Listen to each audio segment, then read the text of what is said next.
don't know what it is, but when you put two white people together, I'm like, man, I don't care about this vanilla ass couple. But when you put two white people together in World War I, I'm gonna cry 7 times on an airplane.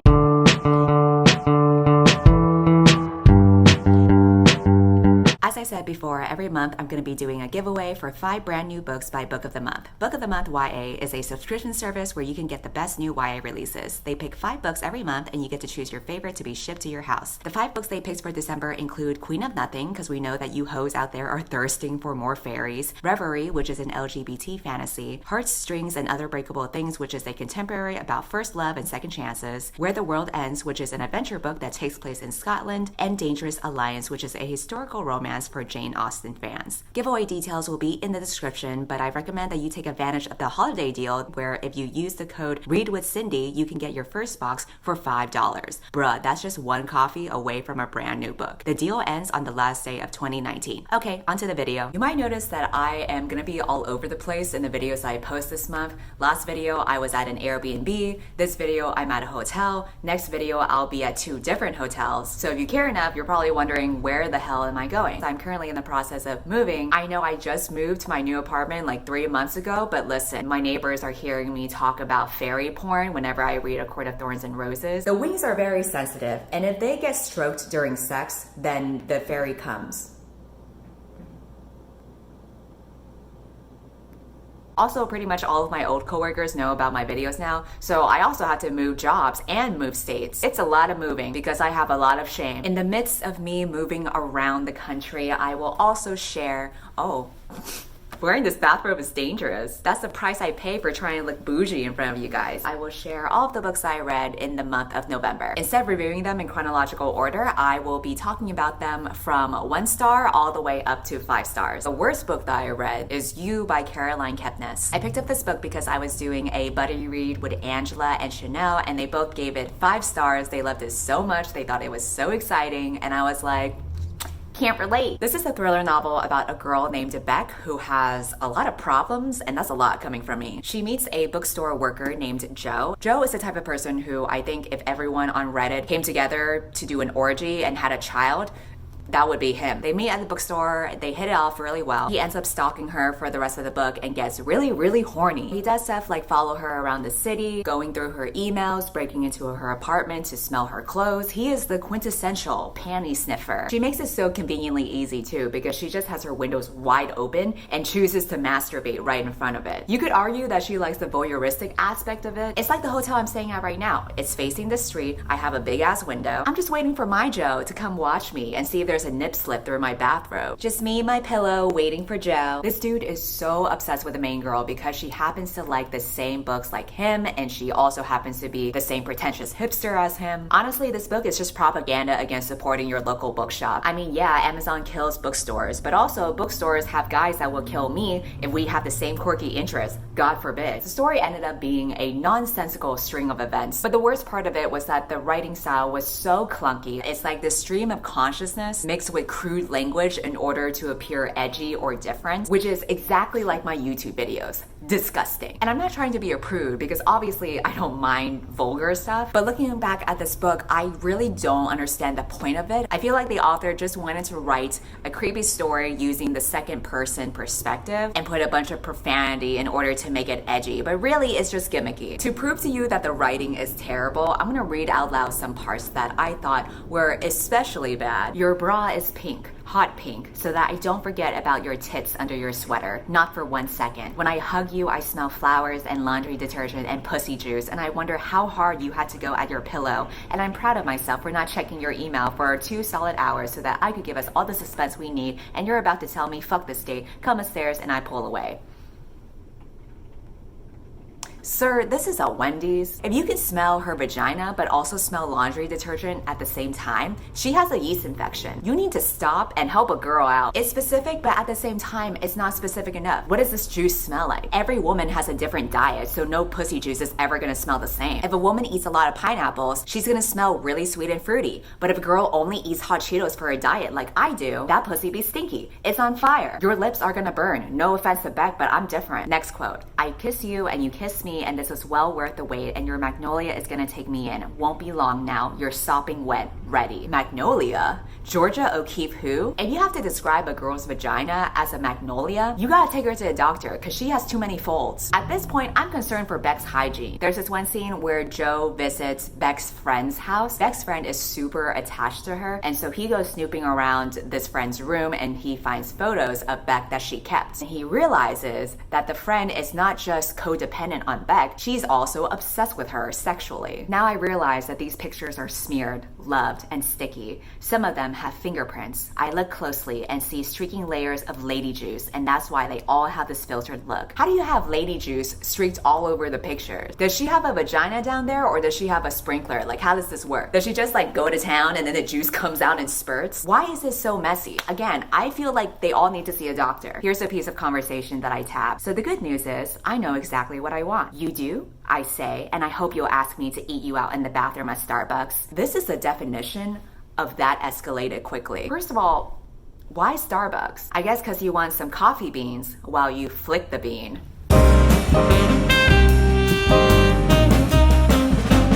Looks like he wanted the pink drink. 140 calories, 24 grams of sugar. Ethan talks about how he doesn't want to rush into anything and they both value their independence, so they're taking it nice and slow. I don't know because I don't value my independence. I value your pussy.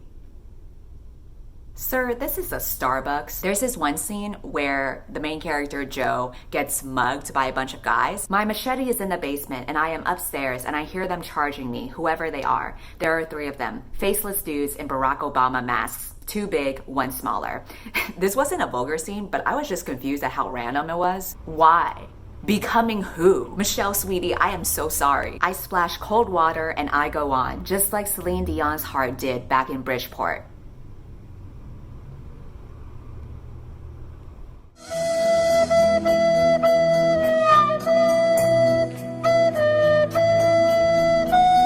That was literally the worst metaphor I have ever read. Here's the last conversation that I tapped. Joe says, nobody's perfect, and I get a little OCD. This other character replies, yeah, you are OCD, ... on my pussy.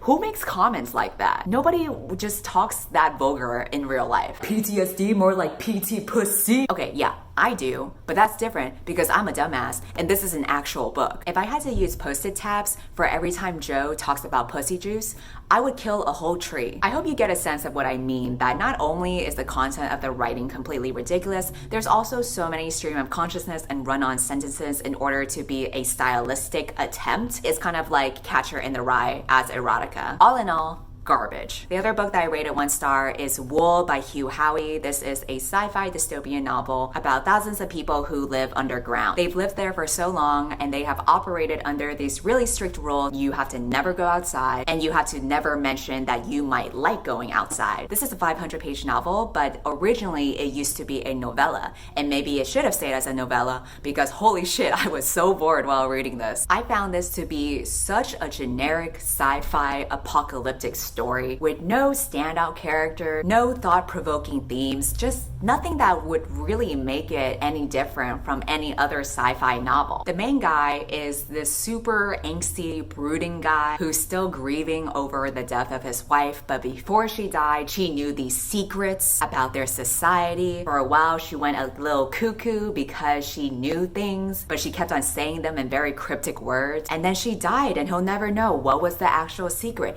You know, it just felt so cliche. There's other characters too, but I found all of them to be flat. Absolutely nothing stood out to me. However, once again, I did tab some of the parts where I thought the writing was especially bad. One of the characters is named Juliet, and there's a scene where her parents are talking. Apparently, when they were expecting their child, they said, we were going to name our first child either Romeus or Juliet. You know, at this point, I don't even feel bad about them dying. You were gonna name your kid Romeus or Juliet, depending on the gender? The caucasity. Here's a conversation between 2 characters, Lucas and Bernard. Lucas says, sabotage? Who came up with all this stuff? Bernard says, people who experience many bad things. And Lucas says, like the people before the uprising? And then Bernard replies, the people before those people. The one people. See, this is the kind of cryptic bullshit that I hate. Nobody talks like that. Just say what you mean. Why is this guy's communication skills so poor? Did he grow up from book Twitter? This is an excerpt from a monologue from one of the other characters. You can't leave seeds this long. Not in the dark like this. Nope. Seeds don't go crazy. They don't. They have bad days and lots of good ones. But it doesn't matter. You leave them and leave them, however many you bury, and they do what seeds do when they're left alone too long. We rot. All of us. We go bad down here and we rot so deep that we won't grow anymore. We'll never grow again. I don't know which metaphor is worse. The forced dialogue that compares seeds to humans or that Celine Dion metaphor. One of the characters is on the phone with Bernard. She says, shut up and listen, Bernard. Just shut the fuck up and listen to me very carefully. Bernard waited. He could taste the copper of his own blood in his mouth. I'm coming for you. I'm coming home and I'm coming to clean. I just thought this was so funny because I'm just imagining the character on the phone going, just shut the fuck up, Bernard. I'm about to wipe you the fuck out. Ma'am, this is a Wendy's. If you're gonna clean something, clean the Starbucks. Someone left their pussy juice there. I did tap this one part because I thought it hit close to home. Lucas couldn't read anymore. He closed the book and leaned against the tall shelves. He smelled something foul, brought the spine of the old book to his nose, and then sniffed. It was him, he finally decided. When was the last time he had showered? This is the most I've related to a character, so at least I'll give the book that. Lucas flipped a page, pretending to read. It wasn't that he didn't want to be reading, he just didn't want to be reading this. I changed my mind. This quote is the most I've related to a character. Next, I'm going to be talking about all of the books I rated 3 stars. I read The Immortalists by Chloe Benjamin. I'm not sure what genre to categorize this as. It's kind of like a family drama, but there's still some sense of, not magic, but some weird mystical shit going on. The book begins in 1969. There is this family that has 4 children and they hear about this psychic that can predict the day that you die. One of the older brothers thinks it's a great idea to introduce the concept of mortality to his younger siblings and go see that fortune teller. I don't know about you, but I think the best way to bond with your family is to learn when you're gonna die with them. They have to get their fortunes separately, but then they all come back and they're all kind of shook by it. And the brother who originally suggested the idea in the first place is like, man, this is bullshit. Let's get out of here. Supposedly, they decide to forget about it, but really this prophecy affects them for the rest of their life. The book shows the next 5 decades of how each sibling grows up and how the prophecy has influenced some of the decisions that they've made throughout their life. The 2 siblings that have much shorter times to live are a lot more reckless with their decisions, so they do stuff that the other siblings disapprove of, but they're just like, YOLO. You only live once. Literally. But then because they live so recklessly, you could argue that it was what also influenced their deaths. So it's kind of like, was a prophecy actually real, or did they fulfill it themselves because they thought it was real? The same thing applies for the 2 siblings that end up living longer lives. They're aware of this, but then they're also super careful with their decision making. They hold back a lot, and towards the end of their lives, they have to confront whether it was worth it for them to live a longer life, but not truly live their lives as fully. It's interesting to toy with this idea between how much of it is destiny and how much of it is choice. Unfortunately, I rated this book 3 stars because I think that is an intriguing concept, but I didn't feel attached to any of the characters, and considering you are following these 4 characters for their entire lifetimes, you should be a little bit attached to them to be invested in the story, and I just wasn't. The author tried to rely on the emotional weight of the story being on familial bonds, but really the siblings are all so separated from each other that you don't really get the sense of any bond between the 4 of them. I think instead the author should have leaned more towards that question of whether it was a prophecy or a self-fulfilling prophecy. There's lots of potential for it to get really trippy on whether they did this to themselves or the fortune teller did it to them, but I don't think that was taken advantage of as much as it could, so I ended up rating it 3 stars. However, I do think this book is slightly better than Wilder Girls by Rory Power. This book has been described as the female Lord of the Flies, but I would disagree. I guess it is kind of similar for the basic premise of this being a group of schoolgirls that live on an island and are separated from the rest of society, but I don't think the themes are really the same at all. The premise is that there was a tox that hit them and killed the teachers one by one, and then later started affecting the girls, but instead of them dying, their bodies morphed into unnatural ways. Like the main character only has one eye, there's another character that grew a second spine, there's another character that grew scaly skin. They're pretty much quarantined inside the school because going outside would be too dangerous. They don't want to get infected by the tox even more, so instead they're just chilling inside their school waiting for the cure. But then one day the main character's best friend goes missing. She decides to break quarantine to find her, even if that means discovering the horrors beyond the fence. But when she breaks out of it, she discovers that there is more to the story than she thought. Who could have known? Who could have known that there was a secret plot to the tox all along? Who could have known that a group of people trapped and isolated from the rest of society could find out that there's actually another story? Man, it's really never been done before. If you ever read a book and the characters are being told that it's forbidden to go outside, bitches are hiding something. But the reason why I did like this more than Wool is because there was a romance that happened here that both surprised and intrigued me. I was like, ooh, Lord of the Flies who? You put all these boys on an island and you're telling me that not one of them is gay? Yeah, right. At least this one was more realistic with LGBT theme. The romance was sweet and it was tender. However, not much happened after that. I couldn't connect to any of the characters. Also, that ending, if you read it, what the fuck was that? I don't mind an open ending, but this was so open-ended that it almost felt like the author realized that she reached the end of her manuscript and she decided to like tie it up really quickly. She was like, oh shit, I gotta wrap this up. Here you go, it's all a mystery. Considering that this is a standalone, I think that it's super important for it to feel resolved towards the end of the book. You can still have things open-ended, but there needs to be a little bit more closure for it to really feel like the ending of a book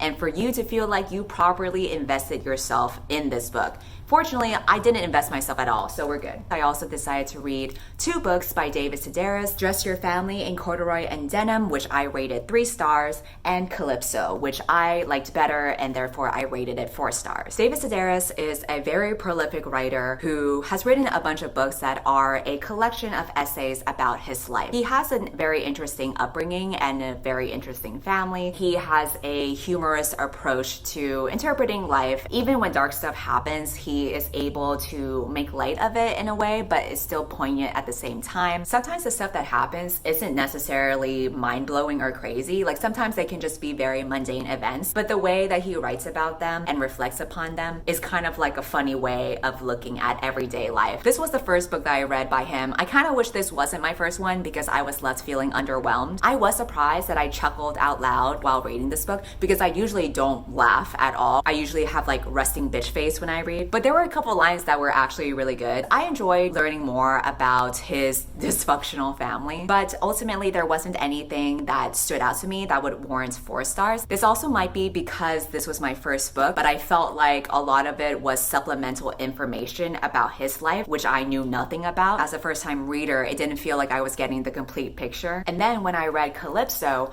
I enjoyed it a lot better because I realized that the reason why this is stronger than his other book is because all the essays here are kind of like, haha, look at my quirky, dysfunctional family. Whereas this book actually went into some serious stuff. He talks about his sister's suicide here. He talks about his father's debilitating health. He talks about the strained relationships that he's had with his family. And I know it sounds like I just like books that are about fucked up families because my family's fucked up. Actually, that might be true, but that's realistic though, right? Because not every family and not every life is perfect. This was super surface level because it was just having us look at his quirky little family, whereas this was the right balance of funny stuff and also some sad stuff. If you're gonna write about your life, it should feel human and authentic. There's this one essay where he talks about how there was this one tour that he did where he was dealing with troublesome bowel movements and he really needed to take a shit. So every time he was on a flight or giving a speech, he was thinking, oh my God, I really need to take a shit. And he just imagined the horrors of what it would be like if everybody saw him shit his pants as he tried to suck that back in his asshole. And then the next chapter, he talks about his sister's suicide. So, you know, There's a range. You kind of need the humor with the bad stuff. On a side note, I was waiting in line at the store when I read that chapter about him really needing to take a dump. And then when I walked home, I realized that I too really suddenly needed to take a dump.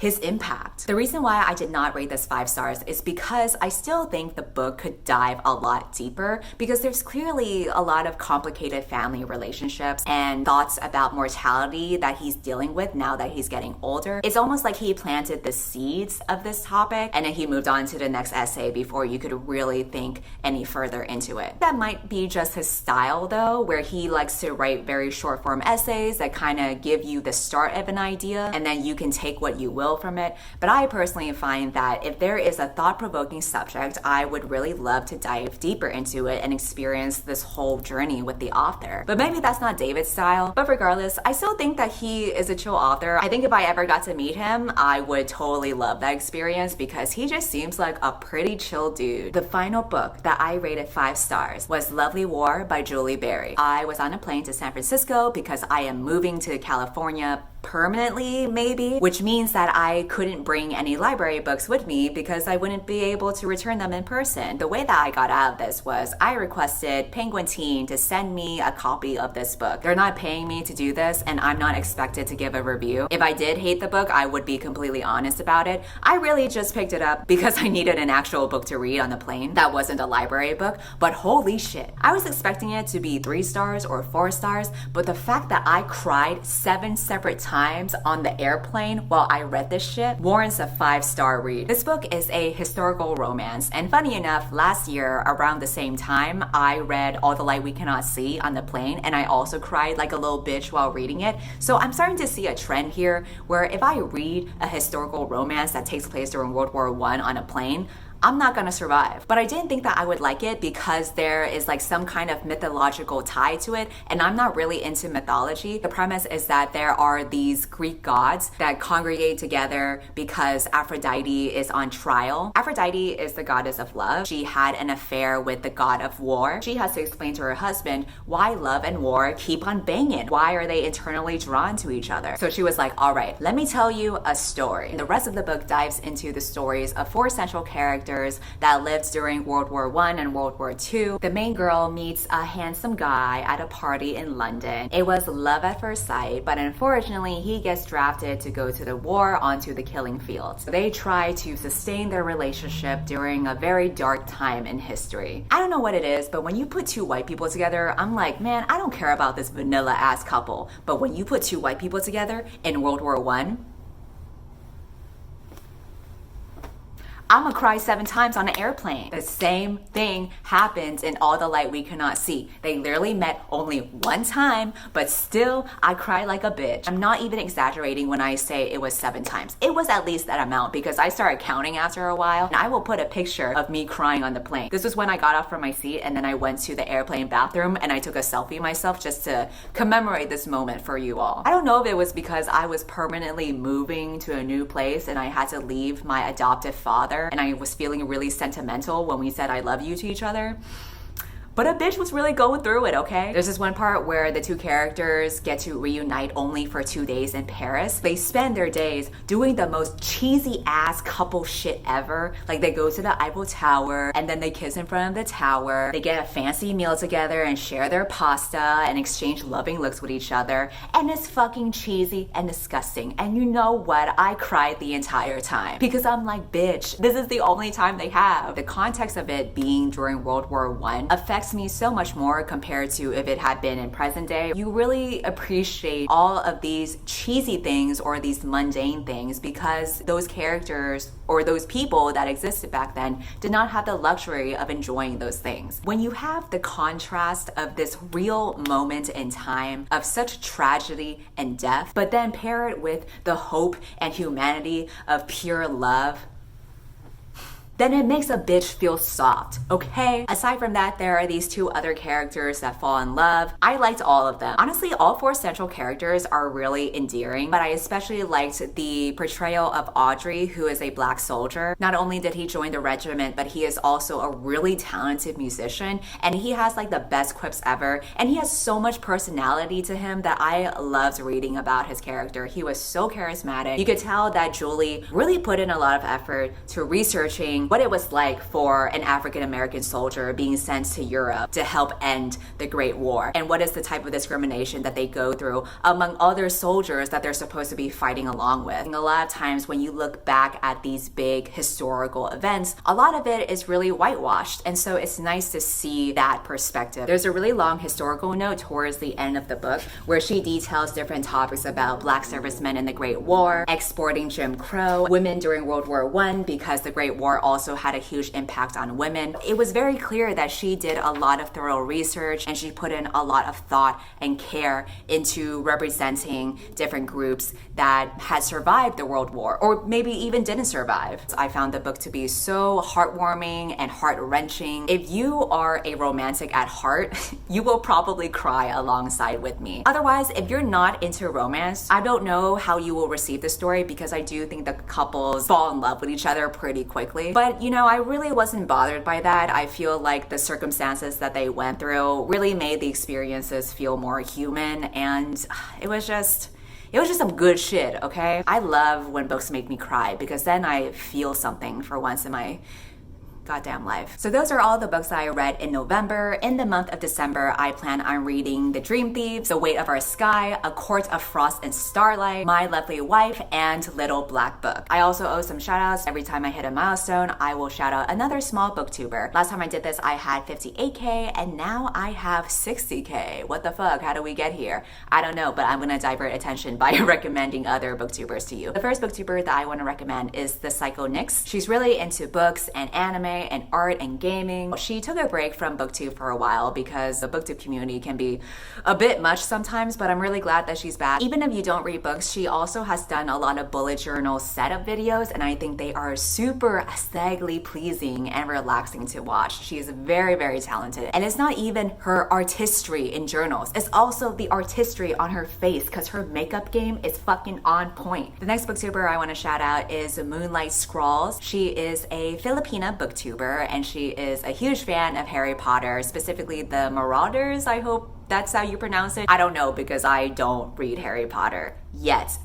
More info on that later. She did this one video where it was called BTS as Harry Potter characters, which is like this weird merger of two huge fandoms together, both of which I am not a part of, so I don't know anything about what went down in that video, but if you like it, you might want to check it out. She also did this cool one about her reading themes for your reading slump, as well as a vlog where she tried reading every morning for a week, which I definitely could not do. That's about it. Don't forget to unsubscribe from my channel and subscribe to them instead. If you made this far in the video and you plan on entering the giveaway, there's gonna be a third question in my giveaway form. If you want a higher chance of winning, you should write mango juice. That's what helps me decide who the winner should be, because there's so many people that submit answers. I like to search for the people who know the secret answer. So that's just a hint for you on how to win the giveaway. All right, goodbye.